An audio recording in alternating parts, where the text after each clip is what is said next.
ఆంధ్రుల కళల రాజధాని అమరావతి. అలాంటి అమరావతిపై నిత్యం మనం ఏదో ఒక విమర్శలైతే చూస్తూ ఉన్నాం. అసల అమరావతి లక్ష్యంగా వైసీపీ ఎన్నో విమర్శలనైతే చేస్తూ వస్తుంది. అసల అమరావతిని ఎందుకు టార్గెట్ చేస్తున్నారంటారు? అమరావతి గనక డెవలప్ అయ్యి బాగా పేరు పొంది ఇండస్ట్రీలొచ్చి అన్నీ కూడా అభివృద్ధికి సిద్ధంగా ఉందండి. ఇది గనక అభివృద్ధి జరిగితే చంద్రబాబు నాయుడికి పేరు వస్తుంది. ఆంధ్రప్రదేశ్కి ఒక గణనీయంగా ఒక పెద్ద పేరు ప్లస్ డెవలప్మెంట్కి మచ్చుతునక అవుతుంది. ఆ డెవలప్మెంట్ కనుక జరిగితే ఆయన మనుగడ అనేది జగన్ మనుగడ అనేది ఇంకా ఉండదు. అది డెవలప్ అవ్వకుండా ఉండాలని చెప్పి బురద చల్లడానికి ఇన్ని ప్రయత్నాలు, కుటిల కుయుక్తులు, కుళ్ళు కుతంత్రాలతో ఆయన బురద జల్లే ప్రయత్నమే ఈ అమరావతి మీద చేస్తున్న ఆరోపణలు. అయితే గత 5 సంవత్సరాలు అయితే రాజధాని నిర్మాణం ఇంచెంత కూడా కదలలేదు. అంటే దానికి కారణం నిధులు లేకపోవడం వల్ల అంటారా, లేకపోతే ఇంకా ఏదన్నా కారణం ఉందంటారా? అంటే ఇతనికి ఒక ఫోబియా ఉంది. ఒక అభివృద్ధి అనేది ఈయన మనసులో అభివృద్ధి అంటే ఏంటి అసలు నాకు చెప్పండి అంటాడు. అంటే అభివృద్ధి అంటూ ఏంటి అనేది తెలియని ఒక ఎమ్మెల్యే అనాలా, ఒక మాజీ సీఎం అనాలా, లేకపోతే లండన్ పిచ్చోడు అనాలో, నెంబర్ వన్ స్టూడెంట్ అనాలో నాకు అర్థం కావట్లేదు. అంటే అమరావతి నిర్మాణం అనేది ఇప్పుడన్నా శరవేగంగా నడుస్తుందంటారా, లేకపోతే చంద్రబాబు గారు గ్రాఫిక్స్ చూపిస్తున్నారని వైసీపీ వాళ్ళు అంటున్నట్టు ఇంకా ఒక భ్రమరావతిగానే ఉండిపోయిందంటారా? అది ఒకసారి ప్రత్యక్షంగా వెళ్ళి చూడండి. మొన్న మళ్ళీ మోడీ గారు వచ్చి శంకుస్థాపన చేశారు కదా, ఆ రోజు వెళ్ళినప్పటికీ అసలు ఎన్ని వేల ఎకరాల్లో ఎన్ని బిల్డింగులు కట్టున్నాయి ఏంటి అనేది నేనే ప్రత్యక్షంగా చూసా. కళ్ళున్నవాడు ఎవడైనా సరే వచ్చి అమరావతిని వీక్షించి లైవ్లో ఫేస్బుక్ లైవో ఇన్స్టా లైవో ఏదైనా లైవ్ ప్రోగ్రాం పెట్టి అక్కడికి వచ్చి వాళ్ళ మంత్రులు కానీ జగన్ కానీ చూపిస్తాను. నేను నాతో పాటుకి రమ్మనండి, లైవ్లో చూపిస్తాను. ఎందుకంటే నేను మళ్ళీ వాళ్ళకి మళ్ళీ వాచీలో టైం సెట్ చూసుకోకుండా దొరికిపోయే విధంగా ప్రెస్ మీట్లు పెట్టం. మా టీడీపీ కార్యకర్తలే కాదు, చంద్రబాబు నాయుడే కాదు, మా కూటమి ప్రభుత్వ పెద్దలు ఎవరైనా సరే లైవ్కి సిద్ధం.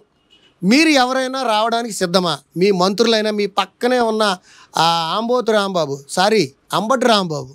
ఆ అంబటి రాంబాబు గారు వచ్చేమన్నా లైవ్లో చూపిస్తాను రమ్మనండి. చాలా దూరం నుంచి రాలేకపోతే ఎక్కువ వీడియోల్లో వైరల్ అవుతాడు కదా మన అంబటి రాంబాబు గారు, ఆ అంబటి రాంబాబు గారినే రమ్మనండి, నేను చూపిస్తాను. అంటే అసలు ఇప్పుడు ఎన్నో విమర్శలు ఎదుర్కొంటున్నా కూడా రాజధాని తీసుకొచ్చి అమరావతిలోనే పెడుతున్నారు. అంటే ఇది కేవలం వాళ్ళ ఎక్కువ కమ్మ ఉన్నారని చెప్పి కమరావతి అంటాం కూడా మనం చూసాం. అంటే కమ్మారావతి అనుకోవచ్చా, లేకపోతే అది నిజంగానే అమరావతి అనుకోవచ్చా మనం? ఫస్ట్ మీరు అమరావతిని కమరావతి, శ్మశానం అని ఎన్నో భేషజాల మాటలు, చెడ్డ మాటలు, దుర్భాషలాడారు. ఆ దుర్భాషలాడినందుకే మిమ్మల్ని 3 ముక్కల రాజధాని చేద్దామని చూసి, అసలు ఆ 3 ముక్కల రాజధాని కూడా కాదు, వీళ్ళు ఏంటంటే చంద్రబాబు నాయుడు గారు చేసే అభివృద్ధిని చూసి ఓర్చుకోలేక ఆ పదాలన్నీ వాడుతూ ఈ అభివృద్ధిని మనం కంటిన్యూ చేస్తే పేరు చంద్రబాబు నాయుడికి వస్తుందనే ఉద్దేశంతో దాన్ని ఆపేసి శ్మశానం చేసేయాలన్న ఉద్దేశంతో రోడ్లు అవి పగలగొట్టేసి మధ్యకి ఎడగొట్టేసేసి చాలా చండాలం చేసి 3 ముక్కలు ఆటాడారు. అందుకనే 3 ముక్కల ఆటలు ఆడిన ఈ జగన్మోహన్ రెడ్డిని 3 ప్రదేశాల వాళ్ళు కూడా విసిరిగొట్టారు.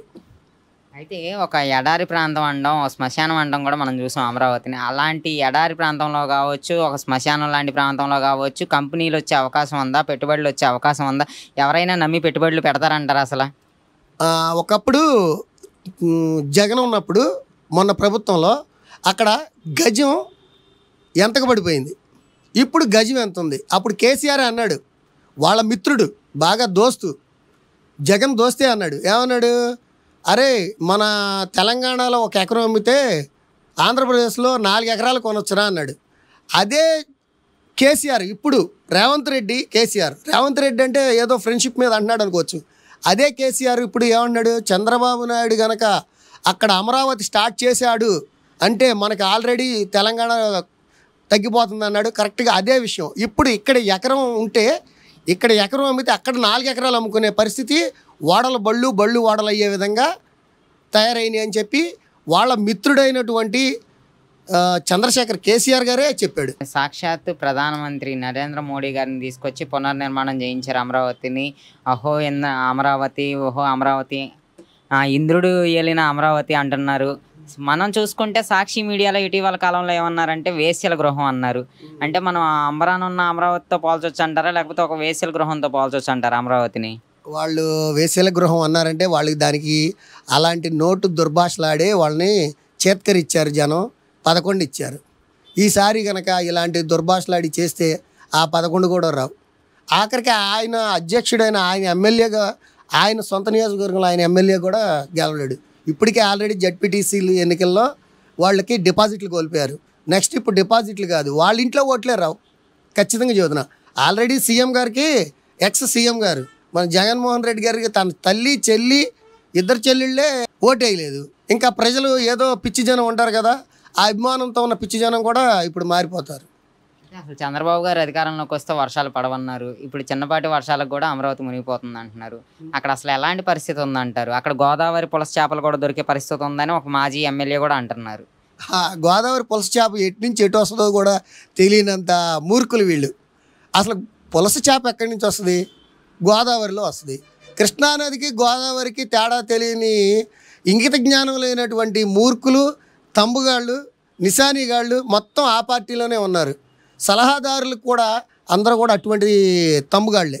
అమరావతి మునిగిపోయే పరిస్థితి ఉందంటున్నారు కదా, మీరు చూసుంటారు ఇన్ని సంవత్సరాల్లో మీ ఏ రోజైనా అమరావతి మునిగిపోవడం జరిగిందంటారు? అసలు లేదండి, అమరావతి మునగలేదు. ఇప్పుడు వాన వస్తుంది, డ్రైన్ వాటర్ వస్తాయి, వెళ్ళిపోతుంటాయి. ఇప్పుడు వాన వచ్చినప్పుడు వాటర్ అనేది ఉండడం సహజం. ఈ అరగంట గంటలో ఉన్న వాటర్ ఇప్పుడు ఒక మోటార్ వేస్తారు, మోటార్ వేస్తే నీళ్లు పొంగిపోయి వస్తుంటాయి, భూగర్భ మోటారు. అటువంటి నీళ్ళను కూడా చూసి అదిగో పొంగిపోయింది, అదిగో వచ్చేస్తుందని చెప్పి సొల్లు కబుర్లు చెప్పే చెత్త వేదములు వీళ్ళు. అయితే చంద్రబాబు గారు అయితే మరో సింగపూర్ చేస్తా, మరో సైబరాబాద్ చేస్తా అంటున్నారు. దానిలో భాగంగా రెండోసారి భూములు పుల్లింగ్కి వెళ్తున్నారు. అయితే రైతుల దగ్గర నుంచి బలవంతంగా లాక్కుంటున్నారనే విమర్శ కూడా ఎదుర్కొంటున్నారు కదా.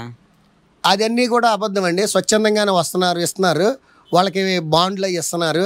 అవన్నీ కూడా అభివృద్ధిని చూసి ఓర్చుకోలేని మాటలు చెప్పడం తప్పితే బురద చల్లడం తప్పితే వేరే విధం ఏదీ లేదు. ఇవాళ వానలు పడ్డాయి అన్నారు, ఇవాళ వెళ్ళి చూడండి, మొన్న పడ్డ వానలకి రెండో రోజే నీళ్ళు వెళ్ళిపోయినాయి. ఆ ఒక్కరోజు రన్ అవుతూ ఉంటుంది. ఆ రన్ అవుతున్న వాటర్ని వెళ్ళిపోయి వాటర్ని కూడా చూపించి వీళ్ళు మునిగిపోయిందని చెప్పడం వాళ్ళ మూర్ఖత్వం.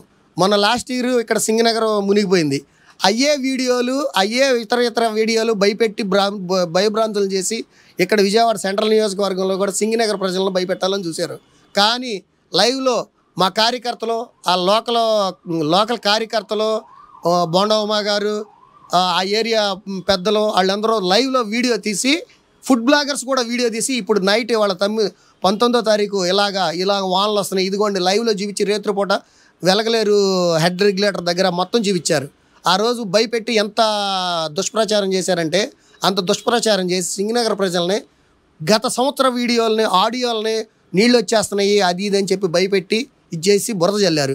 అవన్నీ లైవ్లో చూపించేసరికి నైట్ టైము 9-9:30కి వాళ్ళు మనసు ప్రశాంతంగా ఉండి చేశారు. అంత చెడ్డ దుష్ప్రచారాలు చేయాలంటే ఆ పార్టీ వాళ్ళే. అంటే ఇన్ని విమర్శల మధ్య చంద్రబాబు గారు ఇటువైపు సంక్షేమం చేయాలి, అటువైపు నుంచి అభివృద్ధి చేయాలి, ఇదంతా సాధ్యమయ్యేదని అంటారు. అసలు రాజధాని నిర్మాణం చంద్రబాబు గారితో అవుతుంది అంటారా? ఖచ్చితంగా అవుతుందండి. ఎందుకంటే మనం సెంట్రల్ గవర్నమెంట్లో మన సీట్లతో వాళ్ళకి చాలా బీజేపీకి, కూటమికి, ఎన్డీఏ ప్రభుత్వానికి మన చంద్రబాబు నాయుడు గారు ఎంత బలాన్ని ఇచ్చాడో మోడీ గారికి తెలుసు.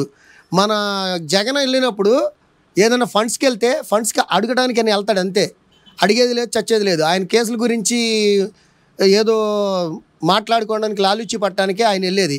మరి ఇప్పుడు పోలవరానికి కేంద్ర ప్రాజెక్టు కింద అతను ఇప్పుడు మోడీ గారు ఎన్ని వేల కోట్లు ఇస్తున్నారు చెప్పండి, ఆలోచించండి. ఎన్ని వేల కోట్లు ఇస్తాం? ఇదివరకు కేంద్ర ప్రభుత్వం, రాష్ట్ర ప్రభుత్వం ఉమ్మడిగా చేయాలన్న పోలవరం ప్రాజెక్ట్ని ఇప్పుడు డైరెక్ట్గా కేంద్రమే చేపట్టింది. కేంద్ర ప్రభుత్వ నిధులతోనే మేము చేస్తామని అంటున్నారు. ఇంకొక 2 ఏళ్లలో మొత్తం పోలవరం కంప్లీట్ చేయడానికి సిద్ధంగా ఉన్నారు. చేస్తారు, జరుగుతుంది కూడా, 100% అవుతుంది కూడా.